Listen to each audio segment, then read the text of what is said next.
Hello and welcome. Greetings from the Offensive Security Group at Secure IT 360, coming at you with a new episode of the Cyber Threat Perspective. It's Friday, so it's time for our week in review. Every week, our offensive security team is tracking, researching, and analyzing threats, vulnerabilities, exploits, and techniques with the purpose of keeping you up to date on what's relevant and important in the industry this week. So you can be more prepared today than you were yesterday to protect your organization. And just like last week, today we have myself, Spencer, and Tyler here to talk about this week's week in review threat intel brief. So Tyler, happy to have you again. Thanks for joining us. Awesome. Cool. So we have 4 stories this week, 4 topics kind of this week to talk about. The first one is Gootloader and Gootkit. So Gootloader and Gootkit have been making their rounds on the internet this past week. There was actually a really good article by the DFIR report last week, but we picked it up, did some analysis on it, and we're kind of reviewing it in preparation for this podcast.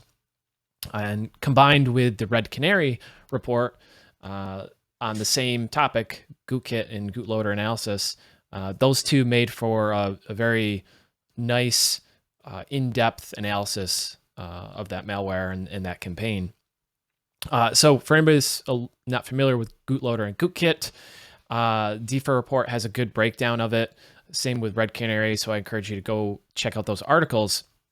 But essentially the TLDR of the DFIR report is the intrusion, the Gootloader intrusion lasted about 2 days and consisted of a number of different techniques, including network discovery, persistence, lateral movement, defense evasion, et cetera, et cetera. During the post-exploitation phase, there was a number of familiar faces, we'll say, including RDP, WMI, Mimikatz, WMI exec, Sharphound even. So, threat actors even were seen searching sensitive documents and file shares and things like that. So the common culprits were coming up again in this article.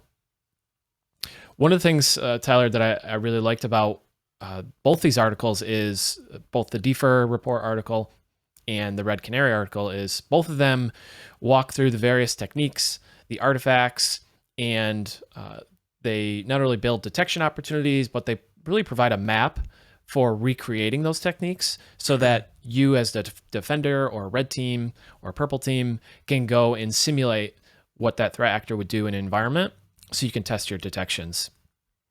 I feel like that's invaluable to all security places now because, just having mitigation so that you don't have to go through the whole process yourself. And then, having those kind of ways to re-image that attack is also very useful. Yeah, it's really cool. And, what I noticed reading the reports is, again, like I said at the top of the this article is, or this section is, a lot of these techniques that are being used time and time again are tried and true techniques. They're employed by pen testers and red teamers and attackers alike, right? Everything from Bloodhound to Bloodhound for, enumerating Active Directory to using RDP to pivot and move laterally, using WMI for lateral movement, Mimikatz for credential access. So a lot of the tried and true things, which, should give us hope. It kind of is a little bit demoralizing for us as defenders, but it should give us hope as well that threat actors are still going to be using the path of least resistance. And there's still really good ways to defend against that and detect those things. Because if they're going to use, if they can use something out of the box and straightforward, and it's the path of least resistance, many times that's often what we see. A couple things come to mind in terms of mitigations for something like Gootloader and Gootkit. The first is web and DNS content filtering, something like Cisco Umbrella or something similar, where you can kind of have a deny list or have reputation built into a proxy. So that you can block certain categories of domains suspicious domains. You can hopefully prevent some of the watering hole attacks that this malware campaign relies on. So kind of backing up a bit, Gootloader relies on kind of SEO poisoning. They'll put like a suspicious ad on, or a malicious ad rather, on Google, and they'll try and get it up to the top. They'll put the ad on Google, and that link will go to a malicious website where that infection starts. So web DNS content filtering to help weed out some of those suspicious domains, unsafe domains, is really helpful in this scenario. The other thing I thought is interesting too, as far as mitigation goes, is changing default file associations. So Gootloader, Gootkit, a lot of malware relies on execution of some sort of script file, like JScript or PowerShell even. And if you can change the execution from change the JScript execution from WScript to something like Notepad, then when a user clicks on that malicious file, it's just going to open it up in Notepad, and it won't actually detonate it in a malicious way. So that's something you can do with group policy, and you can do it with all sorts of file associations. So you can, like I said, do it with PowerShell. You can do it with JScript and all sorts of fun stuff. So kind of a cool way to mitigate that attack to some extent.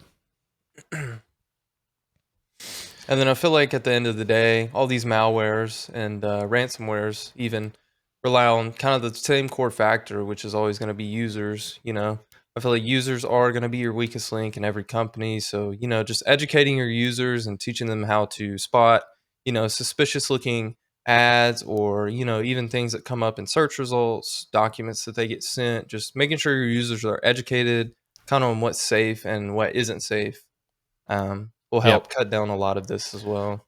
Yeah, definitely. And there's an article, a story that and some research that was released this past week that you're going to talk about later on in the episode, that's going to bring that user education piece up again. So definitely agree. And threat actors, criminals, they will find a way in.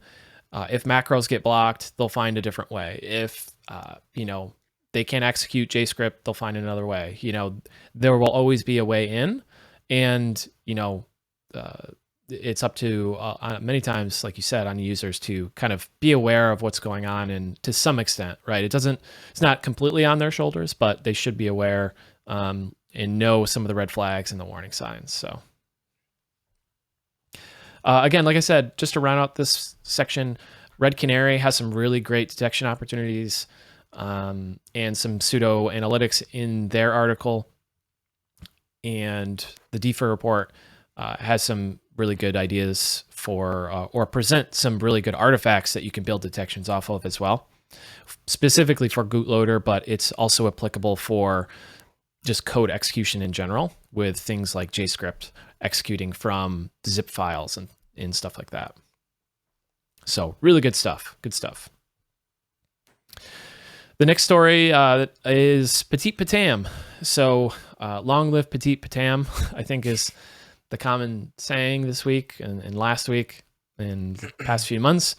So there was a Microsoft patch issued to address this.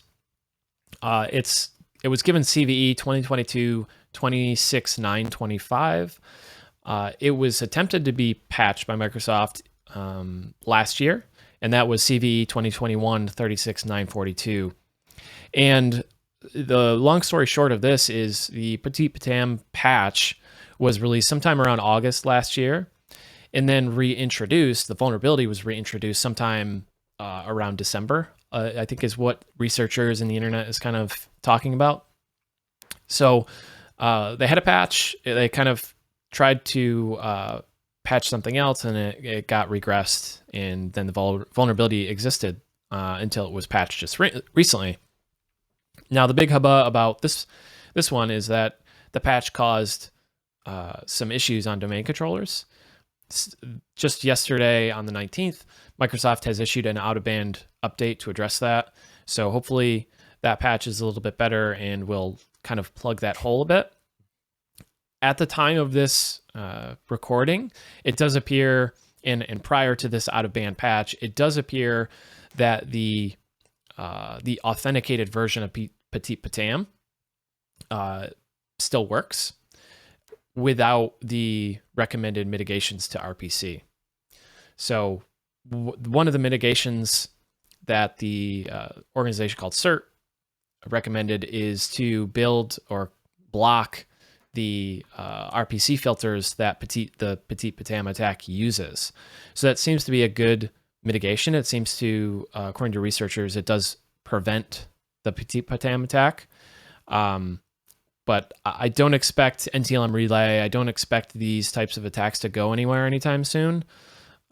This is something that's been around for a bit now, and I think it'll continue to be around. The mitigations are not straightforward, and Microsoft, much to their chagrin, some of this is just how Windows operates and how NTLM authentication works. So disabling NTLM, might not be realistic for many organizations. So this is a tricky one. The good news again is there are ways to detect and pick up on this activity in a network. Yeah, it does sound like a harder one to patch because it feels like with every new patch they put out, something else breaks. So yeah. Yeah, and the mitigations by CERT are pretty good. And if you can block RPC, the specific RPC filters that Petite Patana uses, that's a viable strategy. However, it's not as cut and dry as that, right? And there's other things to consider with this, but yeah, it's really all I can think of to say on that one. We'll see that one live on for quite some time, I suspect. All right, the next article, next story comes from Huntress. So this one I thought was really good. I was really enjoyed reading this. I picked up a couple techniques myself and added those to my tool belt. So really like this. The core of this article was essentially a tabletop exercise of sorts, where there's a scenario that's presented in the article that you wake up at 2 a.m. There's an indication of a suspicious activity going on a critical server in your environment. And then the author walks you through some of the key steps to take when investigating the activity, how to see who's logged in, what activity is being done, what processes are running. And the author provides some PowerShell commands, some scripts to run that can help you identify further suspicious activity, see if there's any other suspicious logins throughout the network for specific accounts and things like that. And then ultimately they give you steps that you can take to evict the bad actor from your environment. So I thought it was a really cool, unique article. I think that could be a good exercise for teams to run, is these very unique scenario-driven things, like what happens if we see activity on X, Y, and Z? What do we do? How do we respond? And go through kind of the IR lifecycle and kind of tabletop that with your team. I think those kinds of things can be super helpful. And this article is kind of an indication or a roadmap, an example of how to do that. I feel like that's invaluable to defenders because, it's just a replication of what a lot of times we see when companies do get ransomware is that, 2 a.m., somebody knocks on the door and, who answers, what do, when you answer, kind of what your response is. And so being able to kind of hone in on what to do when you do see legitimate, malicious logins and malicious activity on your network could be really helpful. Yeah, and it's just like sports. I think it seems to be similar to me. It's like you practice and you train and you drill, and then you get better at that thing, and then you also realize the gaps that you have in your process. So maybe it's we have a gap in detection. Maybe we don't have good network visibility, and we noticed that there was C2 command and control traffic going through that we didn't realize until after the fact. Mm-hmm. So maybe as part of this exercise, we identify that ahead of time so that if we do get a real incident, we're prepared to analyze that and track that activity down. So I think it's all around a good idea, and that's something we do. Our ISO team does is we do instant response program development. We do tabletop exercises. So it's something I definitely encourage the technical folks to do as well for those reasons. Agreed. Cool. So the next one's yours, Tyler. It's the floor is yours. The last article that we had came from Varonis. It was spoofing software as a service vanity URLs for social engineering attacks. And they did a write-up on this and kind of honed in on 3 companies as examples that, you could kind of spoof these URLs on. And so, everybody wants to do what they can to stand out in the current online landscape. Part of that includes making your own vanity URLs to look different and kind of just be easy to remember for your customers. And so, for those of you who don't know what a vanity URL is, it's just a URL that you can customize to be easy to remember and represent your brand. So, for example, instead of it being just app.google.com, you could do yourcompany.google.com or example.com. And so, what people need to know is that some applications don't check the legitimacy of the vanity URL subdomain. Rather, they just check the URI. So, for example, the vanity URL subdomain would be yourcompany.example.com, and the URI would be what follows in suite after that. So, yourcompany.example.com/r/123, whatever comes after that, is what they kind of check the legitimacy of instead of that subdomain, which makes it susceptible to spoofing. So this does create a risk. It means that a threat actor can spoof the subdomain in that vanity URL, and since it's not validated. And then kind of what Varonis was pointing out is they did testing for applications that are vulnerable to this and found, 3 in particular they did testing on were Box, Google, and Zoom. And for Box, they found that an attacker can spoof Box file sharing URLs and Box public file sharing requests. And then for Google, they found that an attacker can spoof Google Form URLs and Google Docs URLs. And then for Zoom, they found that an attacker can spoof Zoom recording URLs and Zoom webinar registration URLs. And so kind of the commonality between all of these is these are all links that people are getting sent regularly. I want to share this document with you. How am I going to do it? I'm just going to shoot you a Google Doc. And so, attackers are kind of taking advantage of this, that, people are used to seeing links like Google links and Zoom links. And so, if I can spoof that and then have it redirect you somewhere malicious or, kind of get my malicious intent with it, why wouldn't I?